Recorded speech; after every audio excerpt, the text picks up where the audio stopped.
வணக்கம் மக்களே, நான் உங்கள் அவினாசி கருப்பணன் பேசுகிறேங்க. இன்றைக்கி நம்ம கடையில் பார்த்தீங்கன்னா ஒரு சின்ன ஆர்டர் ஒன்று வந்திருக்கு. அது என்னென்னா, ஒரு 30 பேர் சாப்பிட்ற மாதிரி சிக்கன் பிரியாணி, சிக்கன் வறுவல் கேட்டிருக்காங்க. ஒரு 5 கிலோ ரைஸு, 5 கிலோ கறி போட்டு 5 கிலோ சிக்கன் பிரியாணிங்க. ஒரு 30 பேர் சாப்பிட்டுக்கலாம். ஒரு கிலோக்கு பார்த்தீங்கன்னா 6 பேர் திருப்தியாக சாப்பிட்லாம். ஒரு டைம் 2 டைம் 3 டைம் வாங்கி சாப்பிட்டாலும் ஒரு கிலோக்கு பார்த்தீங்கன்னா 6 பேர் திருப்தியாக சாப்பிட்லாங்க. அதுபோக பார்த்தீங்கன்னா ஒரு ஆளுக்கு 100 கிராம் கணக்கில் பார்த்தீங்கன்னா சிக்கன் வறுவல் கேட்டிருக்காங்க.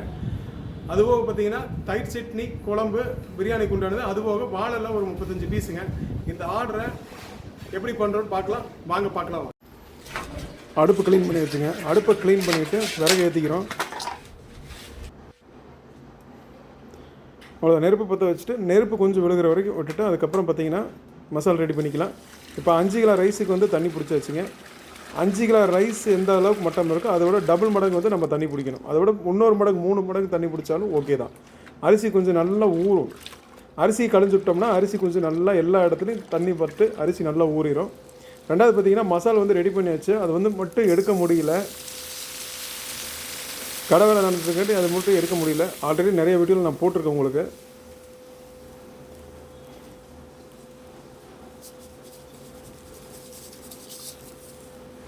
உப்பு ஆட் பண்ணியாச்சுங்க.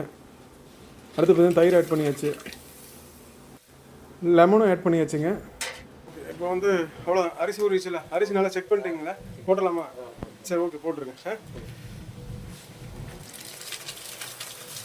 பீஸ் பாயில் பார்த்துட்டீங்களா? அரிசி வந்து போட்டாச்சுங்க. மேக்ஸிமம் பார்த்தீங்கன்னா பீஸ் வந்து பீஸாக தான் போடுவோம். லெக்கு மேக்ஸிமம் போட மாட்டோம். ஏன் அப்படின்னா முடிஞ்ச வரைக்கும் சின்ன சின்ன ஆர்டருக்கு அவங்க கேட்குறத பொறுத்து தான் போடுவோம். பெரிய ஆர்டருக்கு மேக்ஸிமம் கம்பல்சரி நான் போட்டு தான் ஆகணும். சின்ன ஆர்டருக்கு முடிஞ்ச வரைக்கும் அவங்க கேட்பாங்க. ஏன்னா வந்து குவான்டிட்டி சின்னது, கொஞ்சம் 30 பேர் சாப்பிட்ற மாதிரி தான், பீஸ் நிறைய வேணும்னு கேட்பாங்க. அதனால் பார்த்தீங்கன்னா லெக்கை தவிர்த்தா இல்லை, ஒரு லெக் வந்து 2 பீஸ் கணக்கு வரும். அதனால் ஒரு லெக்கை தவிர்த்துட்டோம்னா 2 பீஸ் கணக்கு வரும். அதனால் பீஸ் மட்டும் போட்டு கொடுத்துருவோம். நம்ம குவான்டிட்டி கொஞ்சம் ஜாஸ்தியாகும், சாப்பிட்றவங்களுக்கு கொஞ்சம் திருப்தியாக இருக்கும். அதனால் பார்த்தீங்கன்னா பீஸ் மட்டும் போட்டு கொடுத்துருவோம் உங்களுக்கு. அவ்வளோதான். பிரியாணி வந்து 5 கிலோ ரெடி ஆகிடுச்சு. நான் கரெக்டாக ஒரு 30 நிமிஷம் போது பிரியாணி டெலிவரி கொடுத்துடலாம் உங்களுக்கு.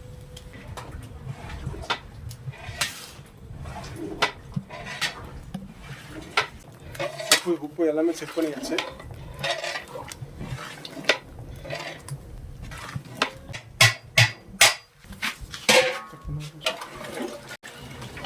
ஓகேங்க. தம் போடுறதுக்கு முன்னால் பார்த்தீங்கன்னா வாழை வந்து கம்பல்சரி நம்ம போடுவோம். அதான் இப்போ பண்ணிகிட்ருக்கோம்.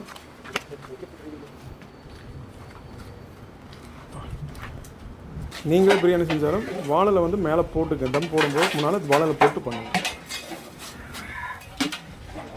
தம் நல்லா இருக்கு. இப்போ சேர்த்து போட்டுக்கலாம். தம்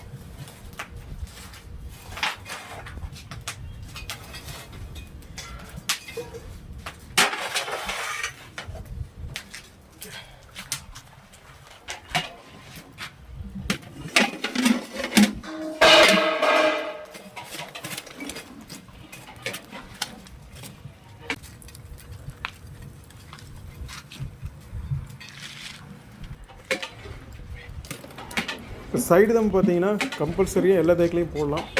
சைடு தம் போடாமையும் போடலாங்க. அதுக்கு ஒரு மெத்தட் இருக்குது. அது டைம் வரும்போது நான் உங்களுக்கு வந்து சொல்லித்தரேன் எப்படின்னு சொல்லிட்டு. சைடு தம் போடுறது வந்து ரொம்ப முக்கியங்க. அதுக்கு நீங்கள் வந்து சைடில் வந்து மேக்ஸிமம் வந்து அரிசி வேகாமல் சில சமயம் வரும். மேலே இருக்கிற தம் கரெக்டாக இறங்கலைன்னா அதுக்காக தான் சைடு தம் போடுறது.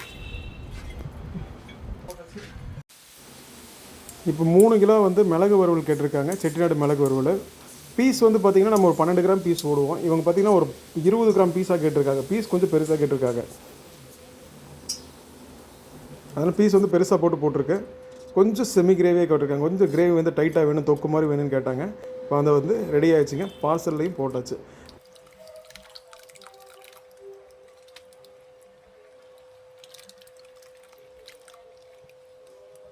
இப்போ பார்த்தீங்கன்னா தயிர் சட்னி வந்து ரெடி ஆகிடுச்சு. வெங்காயம் ரெடி ஆகிடுச்சுங்க. அது ஒரு தயிர் ஊற்றியாச்சு. உப்பு போட்டு கலக்க போகிறோம். ஒரு சின்ன ஒரு விஷயம் இருக்குது. உப்பு வந்து முடிஞ்ச வரைக்கும் கம்மியாக போட்டுக்கங்க. கலக்கி டேஸ்ட் பார்த்துட்டு அதுக்கப்புறம் கொஞ்சம் கொஞ்சமாக நீங்கள் வந்து உப்பு சேர்த்திக்கலாம். ஓகேங்களா? ஏன்னா உப்பு நீங்கள் ஜாஸ்தியாக போட்டுட்டீங்கன்னா அதுக்கப்புறம் பார்த்தீங்கன்னா அது மறுபடியும் தயிர் போடுறது வெங்காயம் போடணும். அதனால என்ன உப்பு வந்து கொஞ்சம் கொஞ்சமாக போட்டுட்டு கலக்கி விட்டுட்டு அதுக்கப்புறம் கொஞ்சம் டேஸ்ட் பார்த்துட்டு வெண்ணெய் நீங்கள் கலந்துக்கலாம். ஓகேங்களா? இப்போ வந்து ஆர்டருக்கு கடைக்கு ரெண்டுக்குமே பார்த்தீங்கன்னா நம்ம தயிர் சட்னி வந்து இப்போ ரெடி பண்ணிட்டு இருக்கோம்.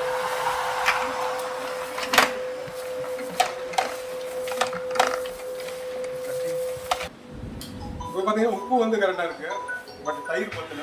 தயிர் நான் கொஞ்சம் ஆட் பண்ணுறேன். தயிர் மட்டும் கொஞ்சம் ஆட் பண்ணிட்டோம்னா இப்போ கரெக்டாக இருக்கும். உப்பு வந்து கரெக்டாக இருக்குங்க. நான் போட்ட உப்பே கரெக்டாக இருக்குது. நான் போட்டு பழகினங்காட்டி உப்பு கரெக்டாக இருக்குது. சட்னி கலக்கிறதுல உங்களுக்கு வேணுன்ற வெங்காயம் தயிர் எடுத்து வச்சுருங்க ஃபஸ்ட்டு. அதுக்கப்புறம் பார்த்தீங்கன்னா வெங்காயத்துக்குள்ள தயிரை கலக்கிடுங்க. தயிரை கலக்கிட்டு உப்பு மட்டும் பார்த்தீங்கன்னா நீங்கள் அளவாக போட்டுருங்க. கொஞ்சம் ஃபஸ்ட்டு கம்மியாக போடுங்க, கலக்குங்க, கொஞ்சம் டேஸ்ட் பாருங்கள். அதுக்கப்புறம் மறுபடியும் கொஞ்சம் உப்பு வேணால் உப்பு போட்டுக்கங்க. கொஞ்சம் கொஞ்சமாக உப்பு வந்து ஆட் பண்ணிடுங்க. ஒரே முறை உப்பு அதிகமாக ஆட் பண்ணிங்கன்னா மறுபடியும் வெங்காயம் போடுற மாதிரி இருக்கும், தயிர் ஜாஸ்தியாக செலவு பண்ணுவோம். இது ஒரு கரெக்டான வழி. இது வந்து இப்படி பண்ணால் கரெக்டாக இருக்கும் உங்களுக்கு. உப்பு வந்து கொஞ்சம் கொஞ்சமாக ஆட் பண்ணி போடுவாங்க. ஓகேவா? சரி, ஓகே. தயிர் சட்னி ரெடி ஆயிடுச்சு. தயிர் ஜாஸ்தியாக இருந்தாலும் தயிர் ஜாஸ்தியாக இருக்குன்னு சொல்லுவாங்க. அதுவாக பார்த்தீங்கன்னா தயிர் கம்மியாக இருந்தாலும் கம்மியாக இருக்குன்னு சொல்லுவாங்க. இப்போ பார்த்தீங்கன்னா ரெண்டுமே ஈவனாக இருக்கும் உங்களுக்கு. தயிர் சட்னிக்கு வெங்காயமும் இதுவும் பார்த்தீங்கன்னா ஈவனாக இருக்கும் உங்களுக்கு. தயிரும் வெங்காயம் ஈவனாக இருக்கும். சாப்பிட்றதுக்கு பார்த்தீங்கன்னா இது நல்லா இருக்கும். இந்த மாதிரி கலக்கிறது நல்லா இருக்கும். இல்லை கஸ்டமர் சில பேர் கேட்பாங்க பார்த்தீங்கன்னா தயிர் கொஞ்சம் சேர்த்து கொடுங்க அப்படின்னு கேட்பாங்க. அப்போ வந்து அது மாதிரி நம்ம பண்ணிக்கலாம். இது பண்ணுறது பெஸ்ட்டு உங்களுக்கு. ஓகே, தயிர் சட்னி முடிஞ்சு அடுத்த பாத்திரத்தில் போட்டு டெலிவரி செக்ஷனுக்கு நம்ம பண்ணிக்கலாம்.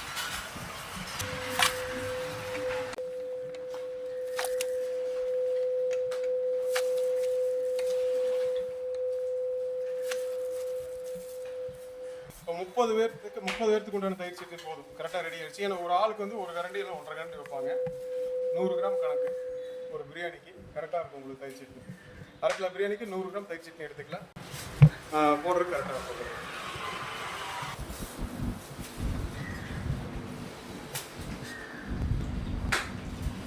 ரெடி ஆயிடுச்சுங்க. அது பார்த்தீங்கன்னா இப்போ வந்து டெலிவரி பாத்திரத்தில் போட்டுடலாம்.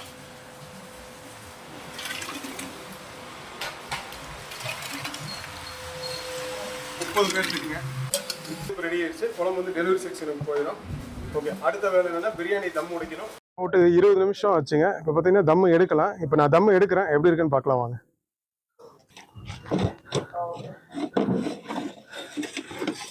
ஓகே ஓகே, கரெக்டான பக்குவத்தில் இருக்குது. கொஞ்சம் பசப்பசப்பு இருக்குது. இந்த மாதிரி பசப்பசப்பு இருக்கணும். இருந்தால் தான் பிரியாணி வந்து ஒன்று 2-3 மணி நேரத்துக்கு பார்த்தீங்கன்னா அந்த பசப்பசப்பு அப்படியே இருந்துகிட்டே இருக்கும்.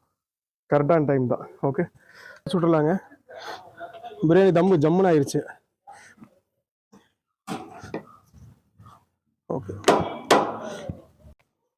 எல்லா வீடியோவில் சொல்கிற மாதிரி தான் தம்மை சுற்றி உடச்சி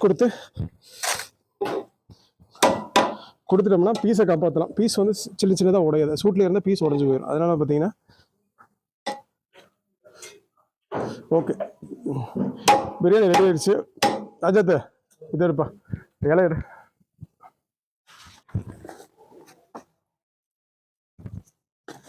ஓகேங்க, இப்போ பார்த்தீங்கன்னா 5 கிலோ தேக்குக்கு 6 கிலோ தேக்கு போட்டிருக்கேன். 5 கிலோ கறிக்கு 6 கிலோ தேக்கு போட்டிருக்கேன். அப்போ 1 கிலோ தேக்கு வந்து நீங்கள் ஜாஸ்தியாக போட்டுருக்கீங்க. அப்போ தான் வந்து அரிசி உதிரியாகவும் அரிசி பதமாகவும் கம்ப்ளைண்ட் இல்லாமல் வரும் உங்களுக்கு. அதனால் பார்த்தீங்கன்னா இப்போ பார்த்தீங்கன்னா ஒரு 4 இன்ச் கேப் இருக்கும். 4 இன்ச் கேப் இருக்கும். இந்த ஹைட்டுக்கும் பிரியாணி வந்து இருக்கிறக்கும் 4 இன்ச் பார்த்தீங்கன்னா உங்களுக்கு கேப் இருக்கும்.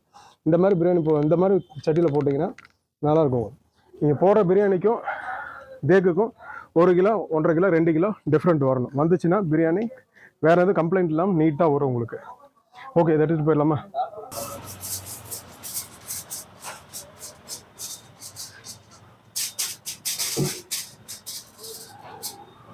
ஓகே, ஓகேவா?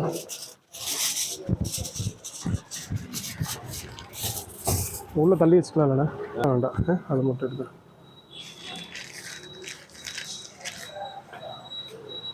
இருங்கண்ணா, இலை முட்டை வரணுண்ணா. ஓகே வியூவர்ஸ், இந்த ஆர்டர் நல்லபடியாக முடிஞ்சுங்க. நெக்ஸ்ட் வீடியோவில் பார்க்கலாம். Miss you guys, bye.